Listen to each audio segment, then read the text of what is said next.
Guys welcome back to study. This is Dheeraj Kumar. देखो अभी last time में जो भी बचे टॉप जो most previous year question based पे आधारित जो टॉप 50 क्वेश्चन टॉप 100 क्वेश्चन ऐसे कर करके मैं आपको 100-150 क्वेश्चन साइंस के करा दे रहा हूँ। ठीक है, मे भी 200 हो जाए, बात अलग है, लेकिन जो मोस्ट रिपीटेड है और बहुत ज़्यादा इंपॉर्टेंट है उनको मैं यहाँ पे कराऊंगा। चलो फिर इस सीरीज के अंदर जितने भी होंगे ऐसे पार्ट 1 2 3 एग्जाम तक जितने पॉसिबल हो पाए मैं कराऊंगा। और ये वन लाइनर होंगे, एमसीक्यूज बेस्ड में नहीं होंगे। बस आपका काम है बस इनका एक तरीके से अगर पढ़े हो तो रिवीजन हो जाएगा, और नहीं पढ़े हो तो याद हो जाएगा। याद नहीं होगा तो एटलीस्ट आपके कान में पड़ जाएंगी ये सब चीज़ें, कान में सुन लोगे, कान से सुन लोगे तो हो सकता है पॉसिबिलिटी कि एग्जाम में सही हो जाए, है ना। और बहुत ज़्यादा कोई बहुत बड़ा पर्पस नहीं है कि हाँ इसको पढ़ लिए तो फिर हमको कुछ और पढ़ने की जरूरत नहीं है, ऐसा वाला पर्पस नहीं आना चाहिए बिल्कुल भी माइंड में। ठीक है, फिर चलो इसको कंटिन्यू करेंगे, और कंटिन्यू करने के साथ साथ मैं आपको सारे पीडीएफ्स के बारे में बता दूं जो हमारे लास्ट टाइम के लिए मोस्ट बीवीआई पीडीएफ्स होते हैं, जिनको पढ़ लोगे तो एग्जाम में बहुत 100% आपके स्कोर बढ़ते ही बढ़ते हैं। जो आपके मार्क में आ रहे हैं ना, इन पीडीएफ्स को प्रैक्टिस करने के बाद, सॉल्व करने के बाद, याद करने के बाद आपके मार्क्स बढ़ने ही वाले हैं। ये चीज़ तो मैं कंफर्म कह सकता हूँ।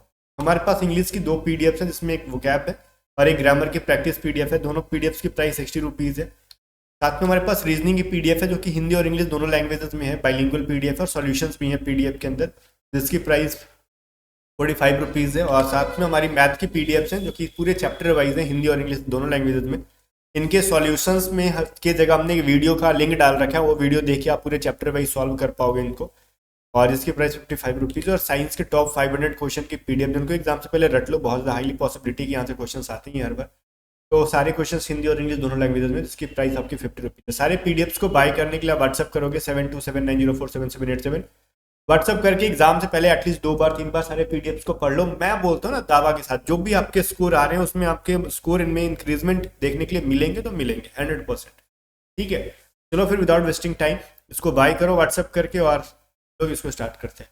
और जो यहाँ पे मैं क्लासेस करा रहा हूँ अभी, जो ये सारी जो क्वेश्चंस करा रहा हूँ जो अभी टॉप 50 करके, इसकी पीडीएफ टेलीग्राम पे दे दूँ।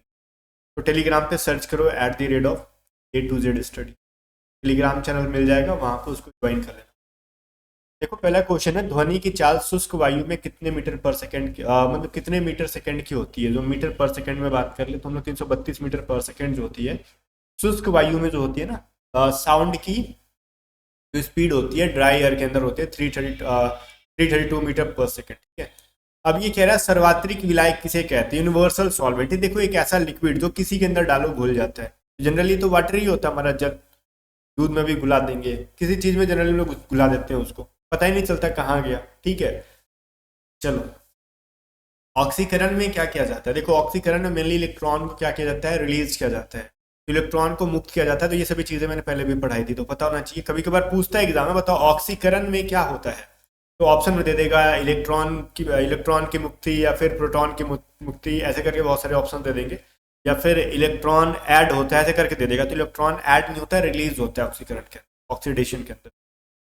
फिर कह रहा है किस धातु का हेमेटाइट अयस्क है। देखो हेमेटाइट किसका अयस्क है, ऑब्वियसली चीज है लोहा का, फेरस का जिसको हम कहते हैं। हेमेटाइट जो है फेरस का अयस्क है। और ये प्रीवियस ईयर के क्वेश्चन है मोस्टली। अगर मैं 50 क्वेश्चन करा रहा हूँ तो कहीं ना कहीं 40 से 45 क्वेश्चन PYQs है, प्रीवियस ईयर क्वेश्चन है, जो कि एग्जाम में हर बार पूछे जाते हैं। फिर कह रहा है सबसे अधिक मात्रा में उपस्थित CNG जो कार्बन प्रयोगिक कौन सा है। सबसे ज्यादा CNG जो यूज होता है वो कौन कौन सा है, मिथेन है, जिसको हम लोग दहन गैस के नाम से भी जानते हैं, मार्स गैस के नाम से भी हम लोग जानते हैं मिथेन को। फिर कह रहा है लाफिंग गैस या हंसाने वाली गैस का वैज्ञानिक नाम क्या है, जिसको हम लोग नाइट्रस ऑक्साइड कहते हैं। भाई कह रहा है ठीक है, जिसको हम लोग N2O के नाम से जानते हैं। ये चीज़ आपसे पिछली बार भी पूछा गया था, लाफिंग गैस या फिर N2O। फिर कह रहा है किसी तरह से जल की कठोरता को दूर, देखो जल की कठोरता को दूर किया जाता है। देखो पहली बात तो वो सभी चीज़ें हटाओ, इसको रटना नहीं है।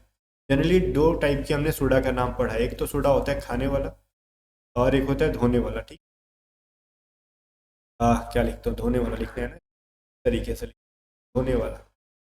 तो हमने खाने वाला जो जनरली बेकिंग में यूज़ किया जाता है उसको हम लोग बेकिंग सोडा कहते हैं। धोने वाले सोडा को क्या कहते हैं, ये चीज़ बताओ मेरे को। एक तो होता है धोने वाला सोडा को हम लोग क्या कहते हैं, और इसको रसायन भाषा में सोडियम कार्बोनेट कहते हैं, और वहीं पे उसको सोडियम बाई कार्बोनेट। ये थोड़ा सा आपको याद रखना चाहिए।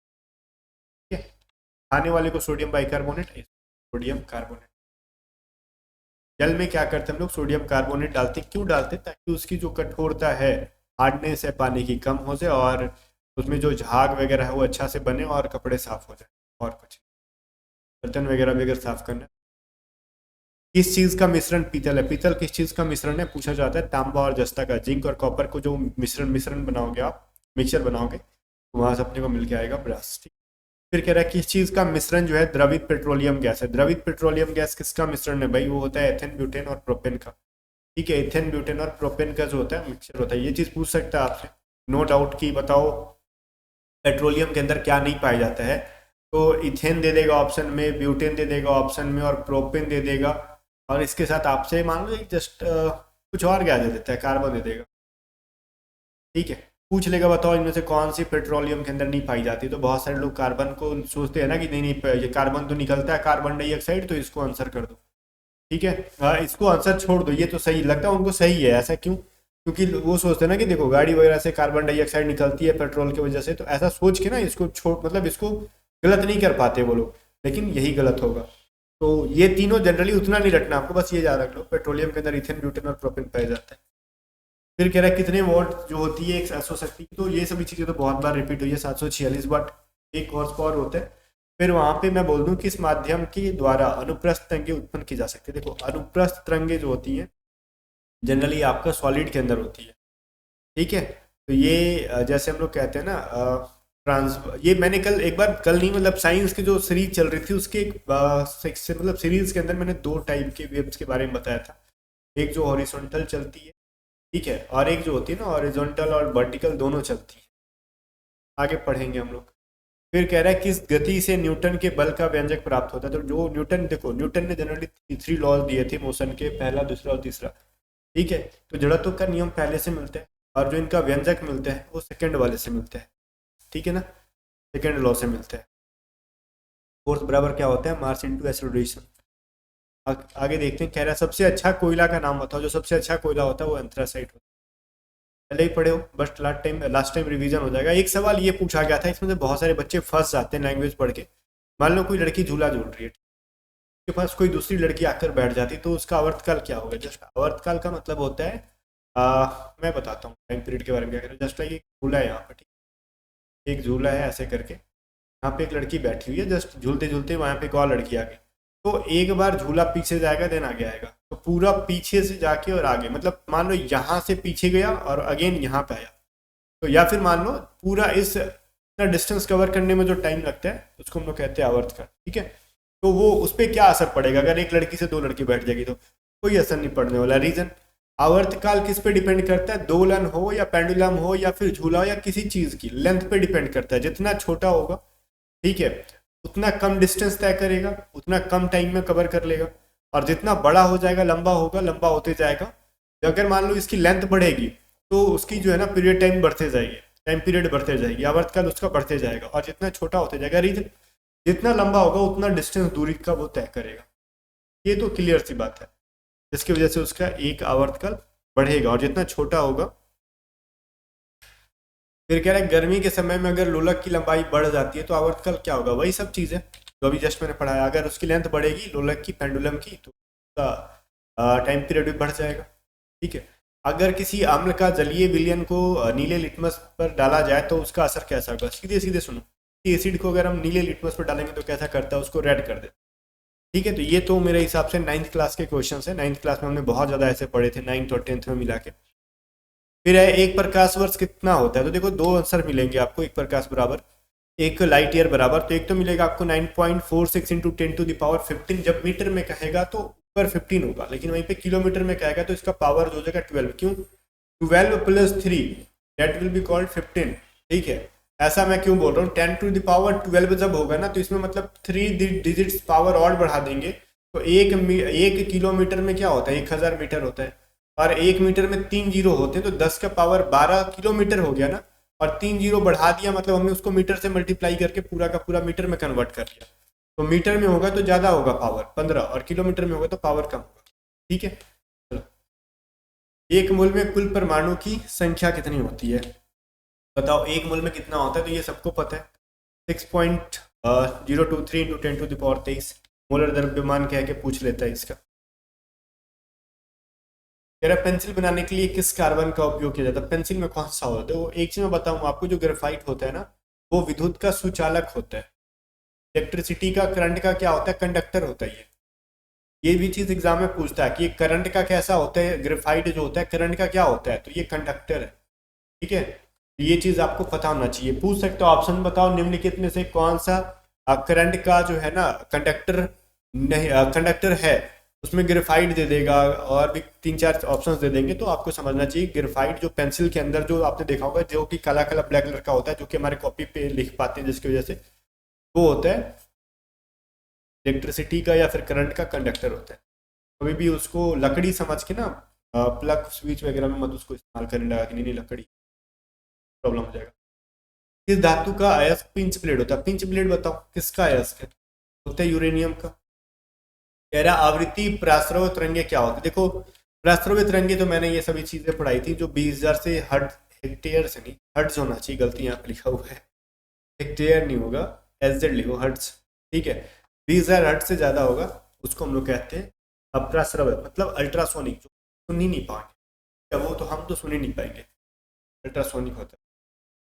किसका मिश्रण जर्मन सिल्वर होता है, जर्मन सिल्वर किस किस को मिला के बनता है, तो ये तांबा जस्ता और निकल को मिला के बनता है। और एग्जाम में बहुत बार, ऑलमोस्ट मैंने 2 से 3 बार देखा है इसको, कॉपर जिंक और निकल को, ठीक है, मिला के बनता है ये, हम लोग जर्मन सिल्वर कहते हैं। और जर्मन सिल्वर में पता है, पूछ सकता है ना कि जर्मन सिल्वर में क्या नहीं होता है, तो कॉपर दे देगा, जस्ता दे देगा, ठीक है, निकल दे देगा, और साथ में आपको एक ऑप्शन दे सकता है चांदी का दे सकता है। ठीक है, और आपको लगेगा ना कि हाँ चलो चांदी है सिल्वर है तो सिल्वर हो सकता है, सिल्वर ऑप्शन में रहेगा तो आपको सिल्वर पे नजर ही नहीं जाएगा, लेकिन सिल्वर एक्चुअली होता ही नहीं है, इसके अंदर सिल्वर होता ही नहीं है।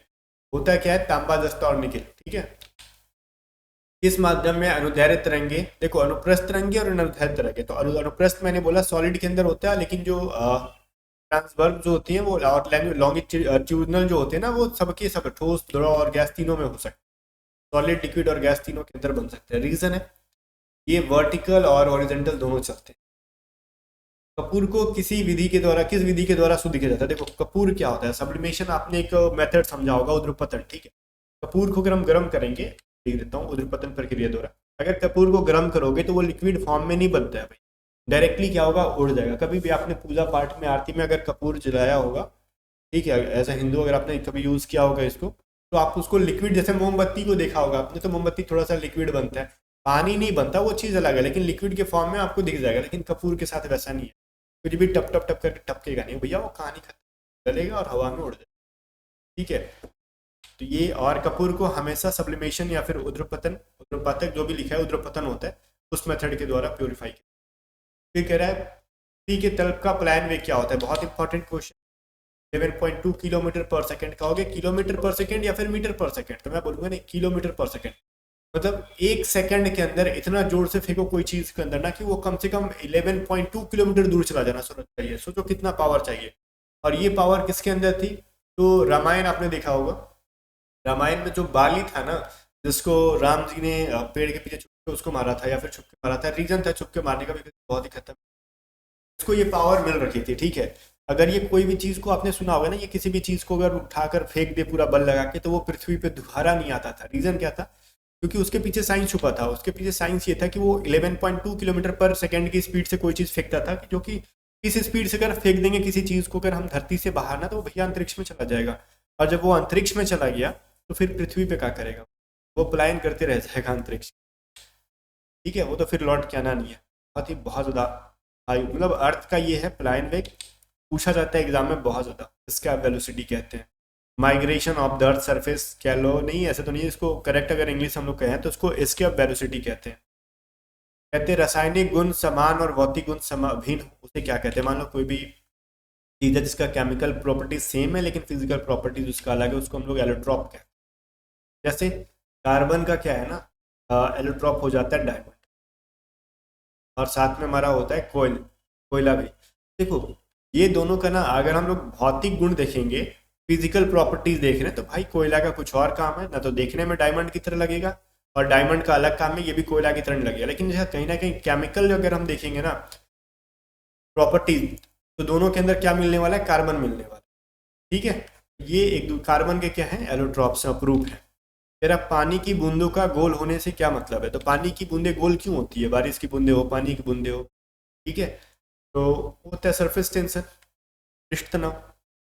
फिर कह रहा है किस कारण की वजह से प्रेशर कुकर में खाना जल्दी बन जाता है? बहुत ही सिंपल सा रीजन, प्रेशर कुकर के अंदर जब भी प्रेशर बनाओगे तो उसका क्वथनांक बढ़ जाएगा, ठीक है। क्वथनांक कहे तो क्या होता है भाई? बॉइलिंग पॉइंट, ठीक है।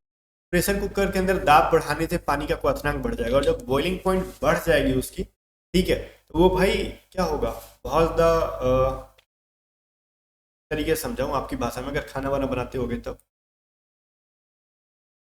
तो समझा नहीं सकता, ठीक है। बट एक चीज़ मैं खाने वाली भाषा में नहीं समझा सकता, बट समझ लो कि क्या होता है ना कि उसका बॉइलिंग पॉइंट बढ़ता है प्रेशर बढ़ने से, तो खाना जल्दी बन जाता है, ठीक है। कौन सी गैस गोबर में पाई जाती है? तो गोबर में गैस जो पाई जाती है, मीथेन पाई जाती है, ठीक है। ये चीज़ आप रखना। और मीथेन को हम लोग क्या कहते हैं? मार्स गैस के नाम से भी हम लोग जानते हैं। तो किस व्यक्ति ने रेडियम में खोज की थी? रेडियम के दो लोग थे, हस्बैंड वाइफ, रॉबर्ट पियरे और मैडम क्यूरी ने मिलकर खोजा था। दोनों हस्बैंड वाइफ ही थे, रॉबर्ट पियरे और मैडम क्यूरी ने। एस्पिरिन का रासायनिक नाम क्या है? पूछता है आपके एग्जाम में, जिसको हम लोग कहते हैं एसिटिल सैलिसिलिक अम्ल, ठीक है। एसिटिक सैलिसिलिक एसिड, जिसको हम लोग लिखते हैं C9H804 से लिखते हैं, ओके। तो एस्पिरिन का रासायनिक नाम एक बार पूछा है, ये रिपीट नहीं हुआ कभी, एक बार पूछा गया था 1 साल पहले, हमारे पास प्रीवियस क्वेश्चन थे उसके अंदर मैंने देखा एक बार पूछा था ये, बट जरूरी नहीं है कि रिपीट हो, ये थोड़ा सा हेवी हो जाएगा।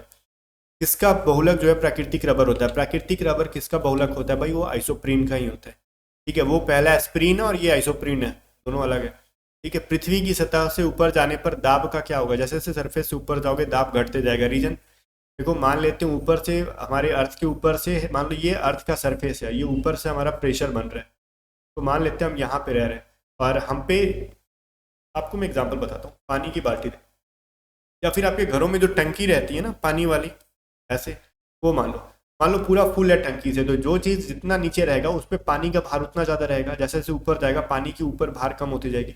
वैसे ही इंसान जितना ऊपर जाएगा उस पर इस मतलब एटमोसफेयर का टेम्परेचर जो होता है ना, प्रेशर कम होते जाएगा। इमेजिन करने वाली चीज़ है। डायनेमो क्या करता है? तो ये मैकेनिकल एनर्जी का यूज़ करेगा और इलेक्ट्रिकल एनर्जी में कन्वर्ट, यांत्रिक ऊर्जा से उसको विद्युत ऊर्जा में यूज़ करता है। देखो, electrical energy from mechanical energy, सही लिखा है बिल्कुल भी, मैकेनिकल एनर्जी से इलेक्ट्रिकल एनर्जी में कन्वर्ट करता है ये थ्योरी ऑफ रिलेटिविटी किसने की दी थी? तो ये आइंस्टीन ने दी थी, ठीक है। ये चीज़ थोड़ा सा अल्बर्ट आइंस्टीन ने दे रखा था इसको, थ्योरी ऑफ रिलेटिविटी। फिर कह रहा है कि इस एसिड को एसिड का किंग कहा जाता है, एसिड का राजा कहा जाता है। तो सल्फ्यूरिक एसिड को H2SO4 को कहा जाता है। सल्फ्यूरिक एसिड को क्या कहा जाता है? एसिड का किंग कहा जाता है। तो थोड़ा सा इस चीज़ को आप याद रखो, बहुत वीवीआई क्वेश्चन है ये और बहुत बार पूछा गया है। इसमें से मैं बताता हूँ, ये तीनों के मोस्ट वीवीआई हैं, ऑलमोस्ट 3 से 4 बार ये तीनों सवाल पूछे गए हैं। डायनेमो का कार्य हर बार पूछता है, थ्योरी ऑफ रिलेटिविटी भी पूछ लेता है और एसिड का किंग भी पूछ लेता है, तो थोड़ा सा इंपॉर्टेंट है। फिर कह रहा है किस विटामिन को स्कॉर्बिक एसिड के नाम से जाना जाता है? तो ये तो बहुत बार नहीं पूछा, बट याद रखो, विटामिन सी को स्कॉर्बिक एसिड के नाम से जाना जाता है, ठीक है। विटामिन सी को स्कॉर्बिक एसिड के नाम से जाना जाता है। सौरमंडल का सबसे गर्म ग्रह कौन सा है? तो वीनस। शुक्र। सबसे चमकीला ग्रह भी क्या लेगा? चमकीला ग्रह, ठीक है, भी क्या होता है? वीनस ही होता है, ठीक है। बिजली की खोज किसने की थी? तो बेंजामिन फ्रैंकलिन ने की थी बिजली की खोज। वैसे खोज इसने क्या की थी? इसने थोड़े बनाया था, बस इसने बता दिया होगा, एक्जैक्टली मेरे को नहीं पता, बट हम लोग पढ़ते आए खोज की थी इसने। ये सब ना यूरोपियन, देखो वेस्ट वाले जितने ना बड़ा दोगले टाइप के इंसान है, किसी भी चीज़ को बता के कह देते हमने खोज किया। इनके पापा ने थोड़ी बिजली को पैदा किया था, थोड़े से कमीने टाइप के थे ये लोग। हमारे इंडियन जो बहुत सारे मतलब कहते हैं ना सभ्यता में वो बहुत सारी चीज़ें थी, ये बहुत सारे ब्रिटिश लोग यहाँ से साहित्यिक सब साहित्यों को चोरी करके ले गए और वही चीज़ों को बता के हम ही को सिखाते हैं कि हमने खोज की। ये मतलब थोड़े से दोगले टाइप के होते हैं। फ्रैंकली बोलना करो, ठीक है। जितना ये फ्रैंकलिन नाम है ना, उतना ही फ्रैंक को क्या आप भी कहा करो। जितने भी वेस्टर्न साइंटिस्ट हैं एक तरीके से दोगले होते हैं, सारी इंडियंस की थ्योरीज को और कंसेप्ट को चुरा के अपना बना लेते हैं। आगे देखो, 14 नंबर है, मनुष्य के हृदय में कितने कक्ष होते हैं? तो ह्यूमन के जो बॉडी होती है, बॉडी में तो बाहर में जाए, हार्ट जो होता है उसके अंदर 4 चैम्बर्स होता है, ठीक है। बॉडी में चैम्बर्स नहीं, उसके हार्ट्स में देखो, फोटो नहीं बनाएंगे ऑटो, बट 4 पार्ट में ये बटा रहता है, ठीक है। चलो, ये पूछा था पिछली बार इसलिए मैंने करा दिया आपको। पृथ्वी के सबसे नज़दीक का तारा पूछता है तो प्रॉक्सिमा सेंचुरी होता है। अगर माइंड में कुछ और रख रखा कि नहीं नहीं तारा को अगर आपने कहीं बुध वगैरह कह दिया तो फिर प्रॉब्लम होगा। बुध जो है क्या है? वो एक प्रकार का ग्रह है और जो सबसे निकटतम ग्रह है वो है आपका बुध, मरकरी। तो दोनों में थोड़ा सा फर्क है। अगर कोई स्टार पूछेगा तो प्रॉक्सिमा सेंचुरी, अगर ग्रह पूछेगा, प्लैनेट पूछेगा, देन हम कहेंगे मरकरी। ठीक है, तो प्रॉक्सिमा सेंचुरी और मरकरी दोनों थोड़े से एक टाइप के लग रहे हैं, तो थोड़ा सा चीज़ों को ध्यान रखोगे। फिर कह रहा है किस ग्रह को पृथ्वी का जुड़वा ग्रह भी कहा जाता है, तो वही वीनस को कहा जाता है। शुक्र को कहा जाता है जो कि सबसे गर्म हॉटेस्ट है और चमकीला है, और इसको हम लोग पृथ्वी की जुड़वा ग्रह कहते हैं। सुबह का, भोर का और सांझ का तारा भी कहते हैं शुक्र को ही। तो सब चीज़ें बनती है वो शुक्र के ऊपर भी बनती है। ठीक है, ये थोड़ा सा इंपॉर्टेंट हो जाता है प्लेनेट हमारे लिए, एग्जाम में पूछ जाता है। सूर्य के प्रकाश को पृथ्वी तक पहुंचने में कितना समय लगता है बताओ। जो सूर्य का प्रकाश है, लाइट ऑफ सन है, वो अर्थ पे पहुंचने में 8 मिनट 20 सेकेंड तकरीबन लगता है। ठीक है, तो एग्जैक्ट नहीं लगता ये 8 मिनट 20 सेकंड, हम लोग को पढ़ते गए हैं, कभी कभी हम लोग 16 सेकंड 18 सेकंड, बट अब जो पढ़ रहे हैं हम लोग 8 मिनट 20 सेकंड पढ़ रहे हैं, तो इसको थोड़ा सा याद रखोगे आप। मानव शरीर का कौन सा अंग इंसुलिन पैदा करता है, पैंक्रियास, अग्न्याशय। ठीक है, और इंसुलिन की कमी से क्या होती है, डायबिटीज नामक की बीमारी होती है। ये चीज़ भी आपने पढ़ा होगा, जिसको हम लोग शुगर या फिर मधुमेह के नाम से जानते हैं। ठीक है, ये थोड़ा सा इंपॉर्टेंट हो जाता है। फिर कह रहा है ऑक्सीजन की परमाणु संख्या क्या है। देखो मैंने इसको अपनी तरफ से ऐड करके नहीं दे रखा, उन्होंने ऑक्सीजन का पूछा था। ठीक है, 8 होता है, तो जरूरी नहीं है कि इस बार भी ऑक्सीजन का पूछे, कुछ भी पूछ सकते हैं, कार्बन का, फ्लोरीन का, सोडियम का, कुछ भी पूछ सकते हैं। ठीक है, तो ये तो डिपेंड करता है, और ये लक बाई लक वाला काम है कि अगर पूरा तो आपको याद नहीं रहेगा, और मेनली उतना डिफिकल्ट पूछेंगे नहीं। जो जनरली जो गैसेज जनरली सबके जुबान पे होती है वही पूछ लेते हैं, कार्बन, फ्लोरीन, सोडियम, ठीक है, लिथियम, जो जनरली तत्व जो होते हैं ना वो सभी उन्हीं से पूछेंगे, जो जनरली आपने या तो न्यूज़ वगैरह में रहते हैं या फिर जनरली जिसका यूज होता है। तो इतना डिफिकल्ट नहीं पूछेंगे, गैलीनियम वेलिनियम नहीं पूछेंगे आपसे। ठीक है, ठीक है, आगे देखो। विद्युत चुंबकीय प्रेरण के नियम की खोज किसने की थी।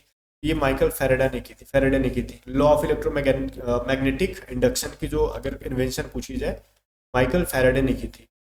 चलो, रात्रि आकाश में सबसे चमकीला तारा देखो।